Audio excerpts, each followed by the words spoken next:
Anyway, look, things to talk about today. Extraordinary. A record for this year already. It's only in June. 882 Channel migrants crossed on 15 boats yesterday. Extraordinary number. Stop the boats. That's working out very well. However, good news for the Prime Minister. Inflation has fallen back to the Bank of England's 2% target for the first time in nearly 3 years. Got above 11% only a year ago.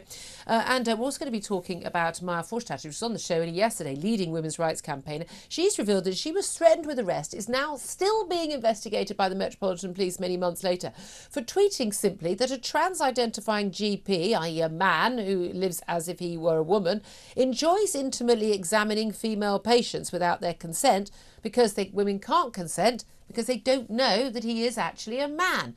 We'll be talking about that with Fair Cop. And the SNP right now are launching their manifesto. I know you want us to take it live, don't you? No, we're not doing that because we like you too much. That goes for every political party. But they are launching their manifesto right now. Leader John Sweeney is promising it will be the most left-wing manifesto of the general election. He's pledging major investment for the NHS Scotland. Well, we'll talk about that a little bit later as well when we get some more details. This is Talk. Welcome to the home of common sense. Thank you once again for joining us. Benedict Spence, as I say, is here. Can we talk first of all about these Channel migrants? 882 arriving on 15 boats yesterday. It's the latest figure. They ain't going away. There's a lot of talk that with what's going on in Europe, particularly in France, I mean, Giorgia Meloni, totally ensconced safely in power in Italy, wanted to tackle the migrant issue. Parties willing to tackle the migrant issue rising in places like Austria and Sweden and Germany, crucially. But in France, certainly, with Le Pen's party, National Rally, I mean, there's no doubt at all that they are on the rise. She or Bodolina, her co-leader, will be Prime Minister, and very likely just a few days after the general election here. A lot of talk that actually fears that immigrants are going to face a much tougher ride in European mainland. Talk that they're going to be coming here en masse. I mean, I don't know. Do we then just ship them all off to Ireland? Is that the plan? It's a plan. I hadn't heard of a better plan than that so far, because Rwanda certainly isn't going to happen. No, I read a plan. Quote: "Stop the boats." That's a plan. Yes, but there was never very much detail about how, and it's not really worked, has it? In fact, it seems to be getting worse. And I think if things do shunt further to the right more permanently in Europe, I do think more people will look to come to countries that that migrants consider, let's be honest, a soft touch, places that they don't think they're going to be deported from. And let's be very clear, Sir Keir Starmer's Labour are not going to start deporting people from this country in any kind of scale that would make any difference.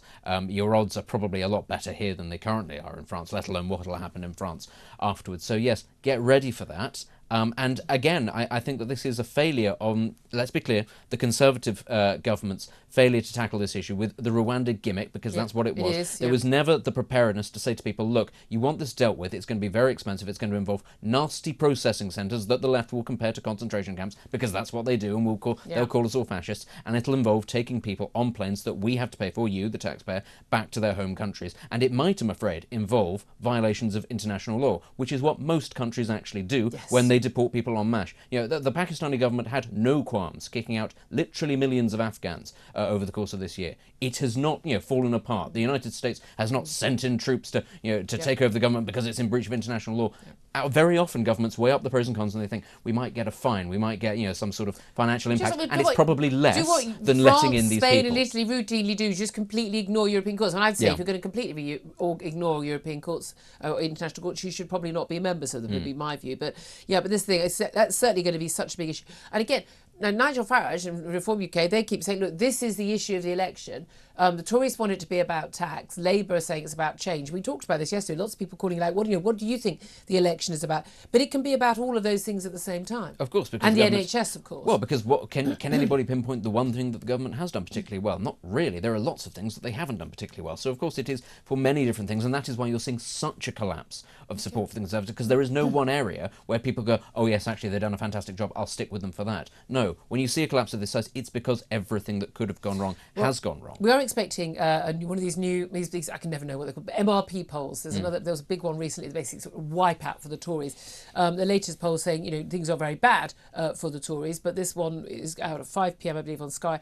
And it's you got like 50,000 plus people or something. I mean, this will give us a good idea of where we are. But particularly since Reform UK have joined the fray in a more senior, in a more serious way, with Nigel Farage back as leader, campaigning out and about. Although interesting, by the way, there's a big row going on with the BBC and Reform over, there's a question time, with the party leaders. And they're involving the SNP, who are only standing candidates in one part of the UK.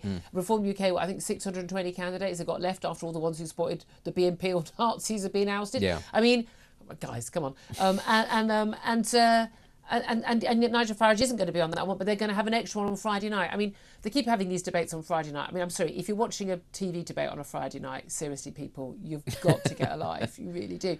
But this is the thing. I mean, it's outrageous that someone polling at time neck and neck at the very least with the Tories and above the Lib Dems should not be invited on that show, isn't it? Is that a clear evidence of BBC bias? I think, I'm not sure if it's BBC bias. I certainly think it's BBC stupidity, that they can't see the way that the wind is currently blowing and say, actually, no, if we don't have him on, that'll cause more people to be irritated. The BBC don't know anybody who doesn't think that Reform UK are basically as bad as Hitler.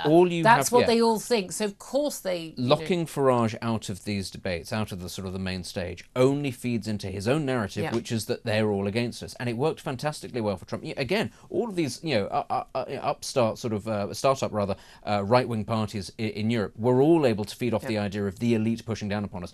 Fratelli d'Italia, Giorgia Meloni's party, were the fringe, and now they are the main party. And they played massively on the fact that the traditional parties are locking us out, and the traditional media landscape. And parties like that utilise things like social media to great effect, and we are seeing this also with Reform. Their social media game is a lot better than the other parties. And for a long time, people have sort of said, oh, well, does it really matter? I think when it was just Twitter, that was true. But TikTok is huge. A lot of these platforms are a lot bigger. I'm big on TikTok. I'm told by the kids I won't go on it because it's owned by the Chinese. Well, it's here, though. I know, it might be owned by the Chinese, but it's here, and it's a major platform. I think we shouldn't allow it in this country. We shouldn't, really don't. But it's being utilised by Reform to great effect. It absolutely is. I'm just going to say, while we're speaking, John Swinney, do you know the other day we were on air, none of us could remember the name of him. He's so unprepossessing. I mean, you've had a star. I mean, look, Nicola Sturgeon was a star. That's the thing. And then we had Hamza Yousaf since, not so much of a star, but perhaps more. But this guy, I mean, genuinely, but he's just been pledging to put Scotland first.